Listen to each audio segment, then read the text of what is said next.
आखिरकार राशि ने खोज लगा ही ली कि उसका बाप किधर है और किस हाल में है, क्योंकि वो कहीं ना कहीं जानती है कि ये सारी गलती उसकी माँ की है।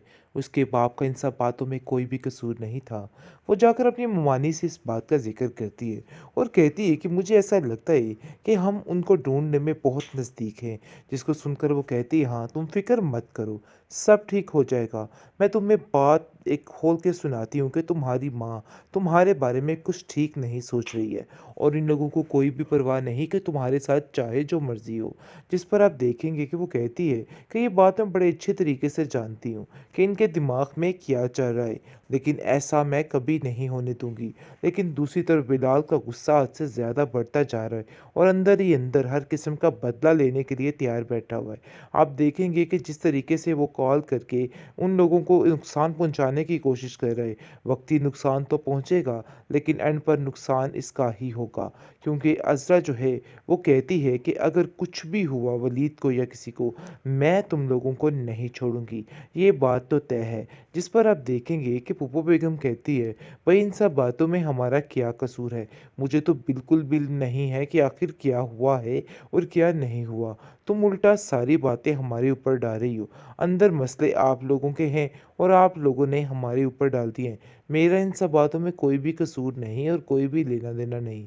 काश ये तुम बात समझ जाओ। जिस पर पुप्पो बेगम कहती है कि बस ये बात तो तय है और मैंने तुमसे कह दिया है कि अपने दिमाग को दुरुस्त कर लो, वरना मसला बहुत ख़राब हो सकता है।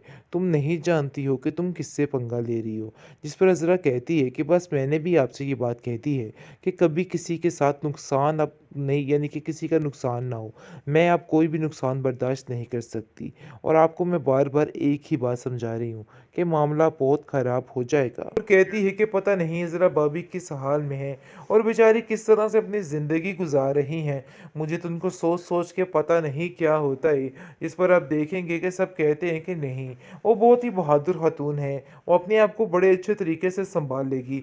लेकिन दूसरी तरफ फूफो जान बहुत ज़्यादा परेशान भी है कि आखिर ये क्या हो रहा है, क्योंकि वो तो कुछ और चाहती थी और ये कुछ और ही बन रहा है। और वो आयशा से इस बारे में बात करती है और कैसी कैसी मुझे साफ साफ बताओ, ये क्या माजरा है। आगे से वो कहती है कि बस मैं भी आपको बता दे रही हूँ, अगर कोई ऐसी बात अब सामने आई तो समझिए कि ये सारी बातें अदालत में ही जाएंगी और मैं इस बातों को बताने से बिल्कुल भी गुरेज नहीं करूँगी। यानी कि वो पूरा पूरा साथ देगी, इज़रा को रज़रा को कहेगी कि आप परेशान मत हो, सब ठीक हो जाएगा, और उसका पूरा पूरा साथ देने के लिए तैयार है। और इज़रा को भी कह देती है कि आपको बिला वजह परेशान होने की कोई ज़रूरत नहीं है, मैं आपको इन सब बातों में साथ देने के लिए तैयार हूँ और इनकी सारी जो बातें हैं इसको पर्दापोश ज़रूर करूँगी और आपका साथ दूँगी। जिस पर अज़रा कहती है कि हाँ, मुझे यकीन है कि तुम ऐसा ही करोगी, लेकिन ऐसा ना हो कि ऐन मौके पर तुम इन बातों से बदल जाओ और सारा मामला ख़त्म हो जाए। इस पर वो कहती है कि नहीं, अब ऐसा नहीं होगा। लेकिन अज़रा आप देखेंगे कि ऐसी-ऐसी बातें सुनती है और सुनकर हैरान हो जाती है और कहती है कि कोई इस तरह का भी इंसान हो सकता है, क्योंकि आशीष को एक-एक बात बताती है और कहती है कि ऐसा हुआ, ये हुआ, वो हुआ। जिसको सुनकर वो कहती है कि मेरी तो हैरत गुम हो चुकी है, आखिर ये क्या मसला बन चुका है। तुम देख लेना कि बहुत जल्द ये लोग खुद ही इस चीज़ का इज़हार कर देंगे और सबके सामने यही ज़ाहिर करेंगे कि इन्होंने ही सब कुछ किया था, क्योंकि अब बहुत सख्त आपस में इख्तलाफात इन लोगों के बढ़ चुके हैं और वो तंग आ चुके हैं। लेकिन कुछ समझ ही नहीं आ रही कि वो क्या करे।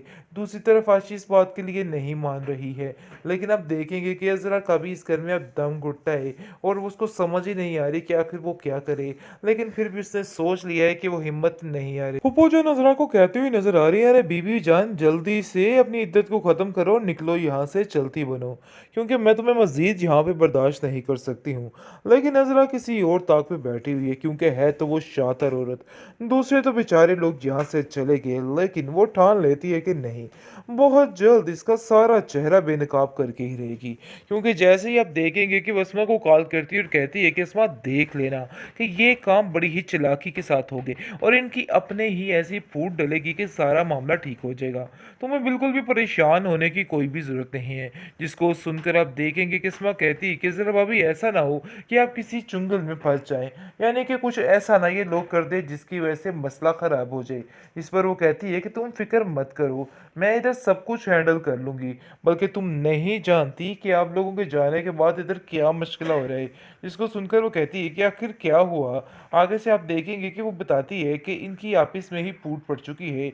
इसके भतीजे ने खुद ही इस चीज़ का इज़हार कर लिया है कि सारा कुछ जिस तरह हथिया कर लिया है, ऐसे ही मैं बाहर निकाल सकता हूँ। यानी कि मिनट में आपकी हर चीज़ को ख़त्म कर सकता हूँ, क्योंकि असल में अब वो आशी के लिए ये हाथ माँग रहा है। ये चीज़ बिल्कुल भी काबिल बर्दाश्त नहीं हो रही है सायरा को और उसकी माँ को, और वो कहते हैं कि चाहे जो मर्ज़ी हो जाए, वो ऐसा करने के लिए कभी भी राज़ी नहीं होंगे। इसलिए साफ-साफ वो कह देती है कि चाहे जो मर्ज़ी हो जाए, हम इस बात के लिए राज़ी नहीं होंगे। बस इसी बात से इनकी आपस में लड़ाई होने वाली है और सारा मामला जो है वो रफ़ा-दफ़ा होने वाला है। यानी कि सारी हकीकत खुल के सामने वाली है और इनका असली चेहरा खुद ही बेनकाब हो जाएगा।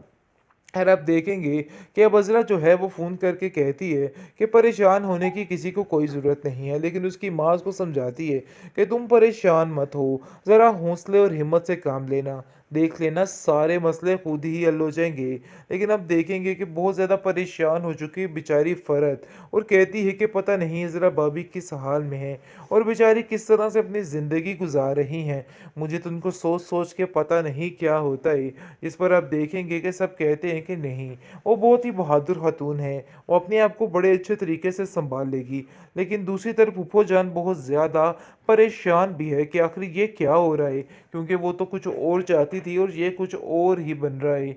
और वो आयशा से इस बारे में बात करती है और कैसी कैसी मुझे साफ-साफ बताओ, ये क्या माजरा है? आगे से वो कहती है कि बस मैं भी आपको बता दे रही हूँ, अगर कोई ऐसी बात अब सामने आई तो समझिए कि ये सारी बातें अदालत में ही जाएँगी और मैं इस बातों को बताने से बिल्कुल भी गुरेज़ नहीं करूँगी। यानी कि वो पूरा-पूरा साथ देगी, इज़रा को रज़रा को कहेगी कि आप परेशान मत हो, सब ठीक हो जाएगा, और उसका पूरा-पूरा साथ देने के लिए तैयार है, और इज़रा को भी कह देती है कि आपको बिला वजह परेशान होने की कोई ज़रूरत नहीं है।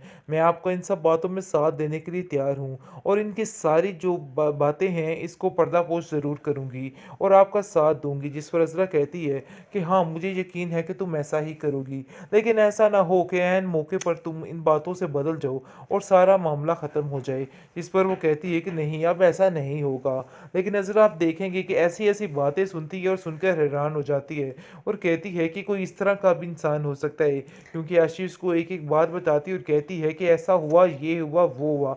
जिसको सुनकर वो कहती है कि मेरी तो हैरत गुम हो चुकी है। आखिर ये क्या मसला बन चुका है? तुम देख लेना कि बहुत जल्द ये लोग खुद ही इस चीज़ का इज़हार कर देंगे और सबके सामने यही ज़ाहिर करेंगे कि इन्होंने ही सब कुछ किया था। क्योंकि अब बहुत सख्त आपस में इख्तलाफात इन लोगों के बढ़ चुके हैं और वो तंग आ चुके हैं, लेकिन कुछ समझ ही नहीं आ रही कि वो क्या करे। दूसरी तरफ आशी इस बात के लिए नहीं मान रही है, लेकिन अब देखेंगे कि अज़रा का भी इस घर में अब दम घुटता है और उसको समझ ही नहीं आ रही कि आखिर वो क्या करे। लेकिन फिर भी उसने सोच लिया है कि वो हिम्मत नहीं हारे।